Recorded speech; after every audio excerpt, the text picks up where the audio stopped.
France's oldest prime minister, ladies and gentlemen, just had the shortest term in his country's modern history. The French government has collapsed after Prime Minister Michel Barnier lost a no-confidence vote.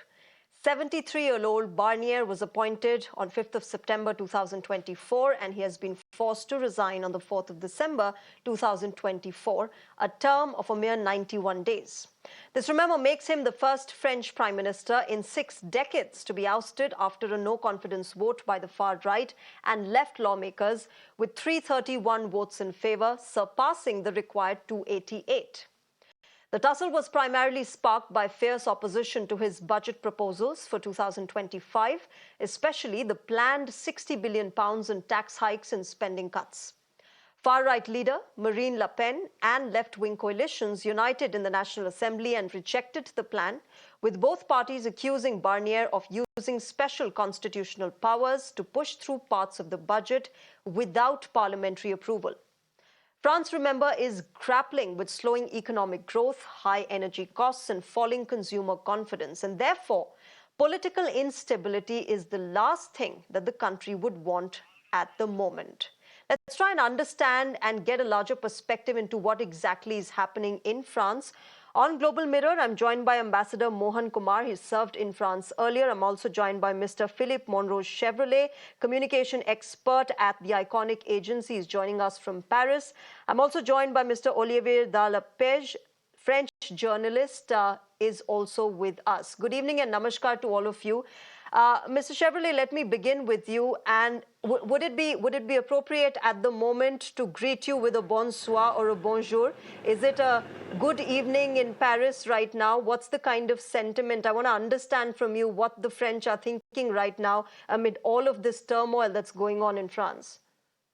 It's a bonsoir. It's a good evening, and we are expecting the president to talk anytime soon now, tonight at 8 o'clock local time, and we should have an announcement, and we should know who the prime minister, the next one, will be in a very short term. In terms of the sentiment that the French citizens are going through, what is going on in their minds? Because this was, something that went against Prime Minister Barnier, the budget proposal that he had passed. What is the general sentiment right now among the people of France? What we see in the polls that were made done maybe by this morning or the day before is people are really worried about the situation. They're worried about the economic situation at a level of 80% maybe of the population. They're worried about the political situation. So I think worriness would be the first sentiment that would be amongst the population.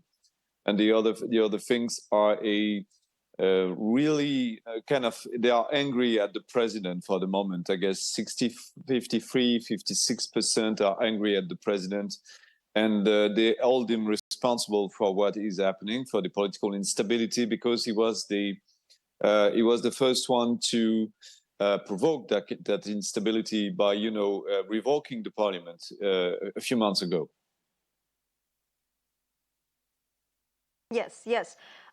Olivier, and therefore, I want to understand from you the fact that President Macron called for snap elections a few months ago. Then, of course, Prime Minister Barnier was appointed after probably 2 months of all the permutations and combinations that were put in place by him. Was he always set for a failure as a prime minister because of the kind of, issues that he inherited at that time? The kind of economic challenges that he had to grapple with?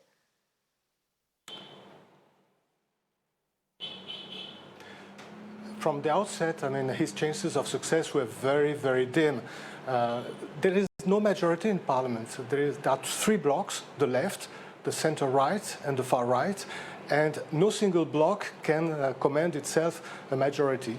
So under the constitutional rule, there is always the possibility of a no-confidence motion, and the far right of Marine Le Pen played skillfully that situation by demanding more and more concessions from the government, and in the end, she just, like the former Roman emperors, put the thumb down, and that pulled the plug until yesterday. Ambassador Mohan Kumar, how do you look at this? Do you see it just as a domestic challenge that Prime Minister Barnier was facing, or the fact that Marine Le Pen has been quite, proactive in bringing this entire government to its knees and the eventual collapse of it? Thank you very much for having me. I think you'll have to trace it back to the disastrous decision by President Macron to call snap elections in July. He was under no obligation to do that. He said he wanted clarity from the people. Ironically, he wanted to take back political control, which he had lost in losing in the parliamentary elections in Europe. Actually, the parliamentary elections in Europe don't have any significance in terms of domestic politics of France. So that is where I think he made a monumental error.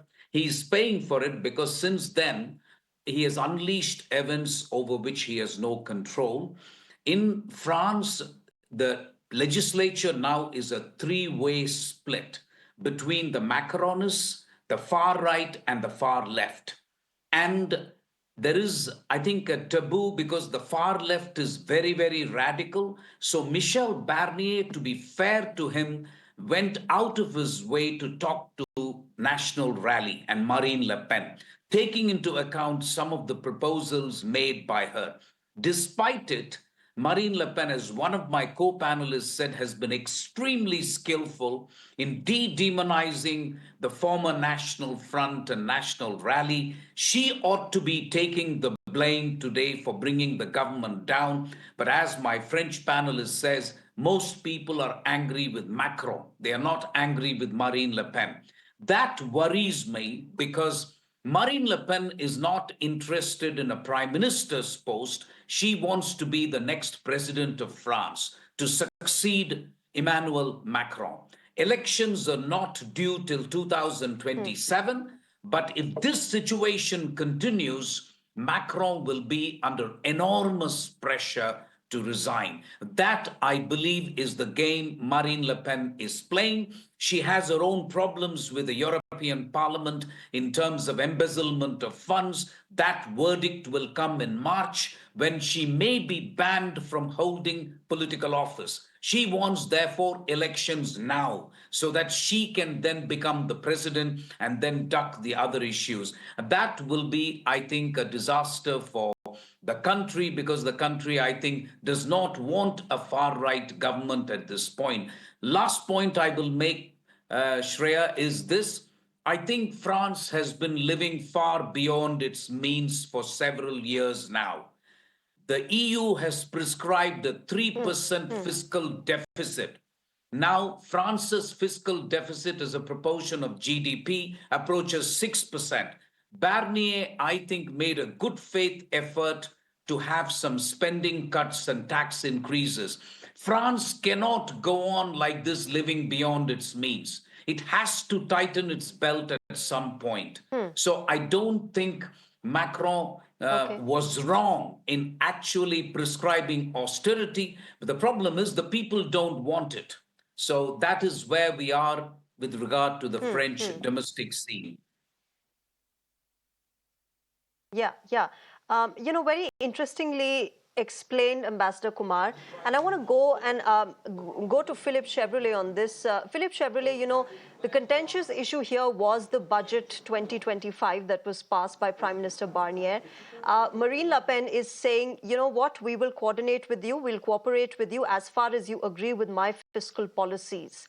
How are the French seeing this, and what's the difference between what Prime Minister Barnier has proposed and said and what Marine Le Pen is saying for the country? I think Marine Le Pen is more social than Barnier is. She's more leaning on social issues, on social spendings than Barnier is. She's less liberal in a way.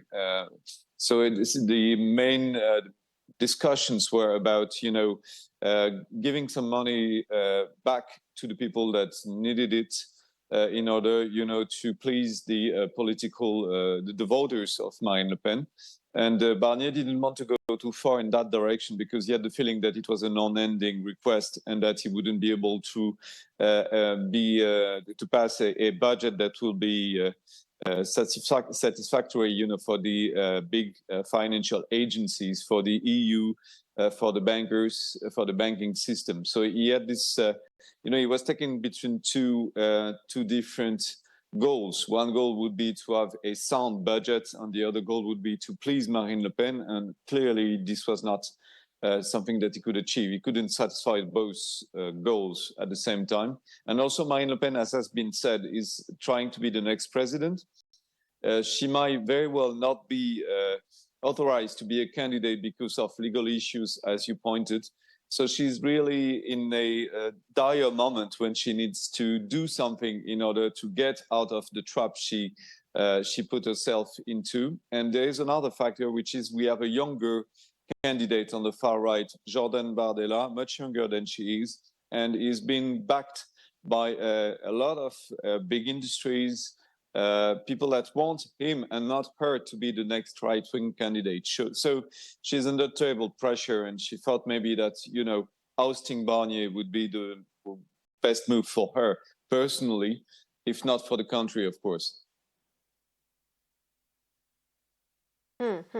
Olivier, in terms of what President Macron will do next, like we've been talking about how Marine Le Pen wants to be the next president, is there any chance at all that he offers his resignation as well? I mean, that's like a wild dream at the moment because he himself called for snap polls. But is there a chance that he offers his resignation as well, or he goes on for a referendum, or just what would be his next few steps now? He will nominate a prime minister. He will choose a new prime minister. There are three possibilities. Philip, I'll come back to you. This was for Olivier. Oh, sorry.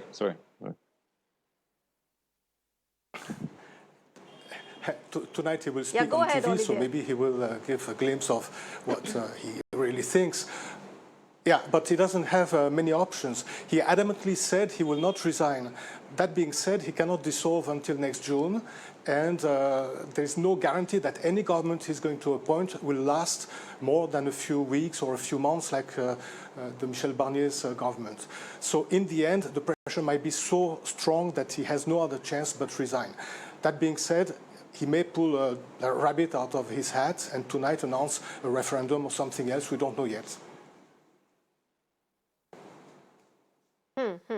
Ambassador Kumar, the finance minister of France has also warned that emergency measures to avoid a government shutdown could perhaps put a lot of pressure on the French citizens as well. Then how do you see this entire economic crisis and the kind of economic challenges that France is going through to come out of it? How do you see that getting resolved in the near future? There is a fundamental disconnect between the entitlement and expectations of the French electorate and France's ability to cater to those demands. I mean, the average French person would like to have healthcare free, education free, long vacations, maybe a good job, generous pensions, and a social security which is arguably one of the best in the world. If you want to support a social security system like this, you need to be growing at least at 3 to 4%, which France is not. So they have a fundamental problem. And as I said, this has been going on for a long time. So somebody has to get the finances in order.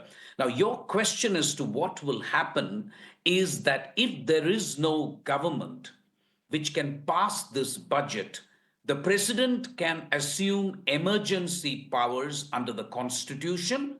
It's very, very unusual, and it would be extremely rare to do that. But if he is pushed to it, he can do that to roll over the current budget to next year.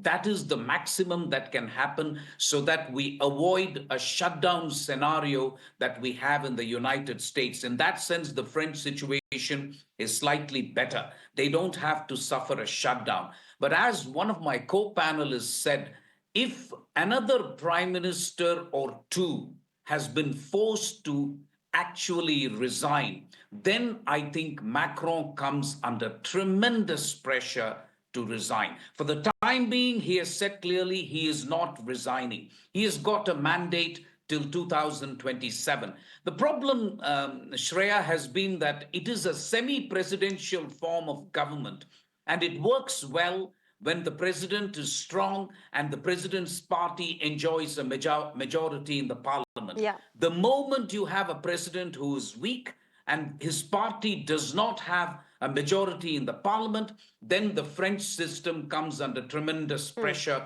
They go in for things like cohabitation, which has happened in the past. And then that is the minority situation that we have. Power then shifts from the president to the parliament and the prime minister. That is what we are seeing in France today. Philip, another interesting problem that France is going through currently is the fact that whether it's the budget or the appointment of the next prime minister, whatever you do, whatever decision President Emmanuel Macron takes, has the potential to upset two-thirds of the majority of the National Assembly, because no party has a clear majority, clear working majority at that. And therefore, at some point or the other, you will make somebody upset. Yeah, that's true. The main problem is that you can't please anyone and everyone at the same time. So you have to choose. And the choice that they made, the government and the president, was to try and please the far right of Marine Le Pen. Marine Le Pen did prove not to be a reliable ally in this game, so they have to change and maybe trade it against something else. And there is a question mark on the something else. They could make an alliance, form an alliance between the moderate left, the moderate right, and some elements of the presidential party. And all of that together could help pass a budget, for instance. But it would need tremendous cleverness on the part of the new government in order, to de-align the left, which is actually composed of three different blocks. And among those blocks is a far left bloc, which is really, really not willing to cooperate with the government in any way possible. So it will take a lot of efforts in order to, build a coalition between all these moderate parties. It's possible, it's doable, but it will need a lot of efforts. And what we are learning actually today is to try and be a parliamentary regime all over again. And we have to learn to do it. All of our neighbors, Italy, Germany, other countries in Europe, in EU, they know how to do it, but we forgot a little bit how to build parliamentary coalitions. We have to do it now because the mandate of the people is this one. We have to form an alliance, a coalition. I think we will do it anyway, but it will take some time. Yeah. Ambassador Kumar, that's something that not just France, but Germany and other European countries are also going through, the problem of a coalition, and an unstable coalition at that. And for France and Germany to be going through, it's a matter of concern, because these two are considered as the motors of the European Union, of the European continent, as the growth engines. And when they have political instability, there obviously will be a problem in the entire union. Oh, you're absolutely spot on. I think geopolitically, I was telling myself when I was preparing for this program, this couldn't have come at a worse time for Europe.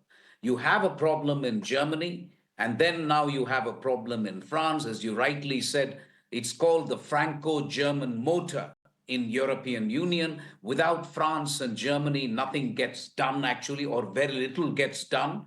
So you will have a problem in the sense you've got the impending presidency of Trump in the United States. He has threatened tariffs on European Union.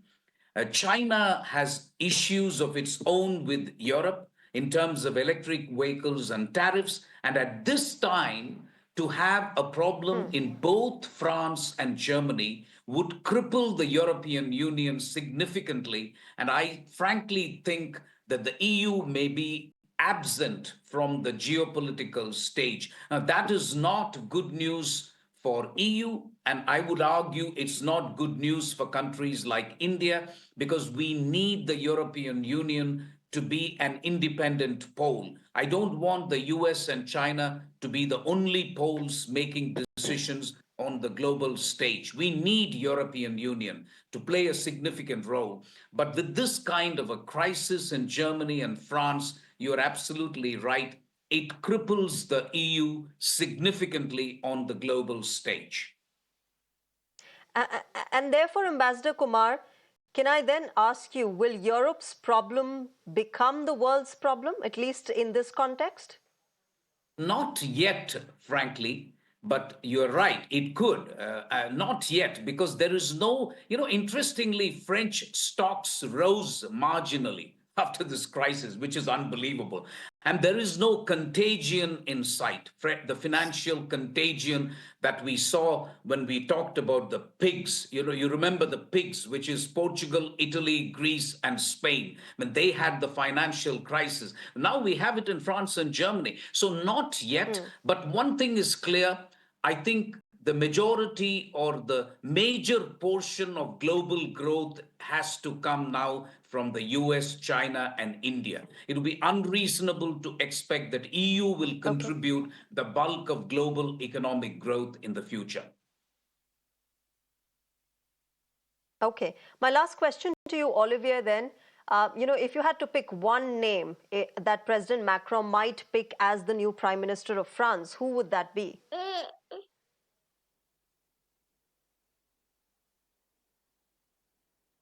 Big mystery. I mean, there is one old politician, centrist, who has been careful not to insult Marine Le Pen, so he is likely not to be defeated in Parliament unless she changes her mind. This is François Bayrou. On the other hand, he might try to appoint some left of center politician. The thing is that in that case it would divide the left, and one has to insist on the French electoral system. It's based on a two-round election. That is, you need to be allied for the second round. If any alliance breaks, then the outgoing deputies are very likely to lose their seat, which is why at the moment it's so difficult to find any common ground between the three blocs that has been mentioned earlier. Okay. All right. Let's see what happens in the next few hours in France or the next few weeks and months, how they will pan out for the country. I'll leave it there. Thank you very much to all of you, Olivier, Philip, and Ambassador Kumar. Thank you very much to all of you gentlemen for joining us on Global Mirror and getting us a wider perspective and understanding of the entire political chaos that France is going through. Thank you very much to all of you. With that, viewers, it's a wrap on this broadcast. News and updates will continue. Thank you very much for joining us at the moment. Up next is Sneha Koshi with Beyond the Headline.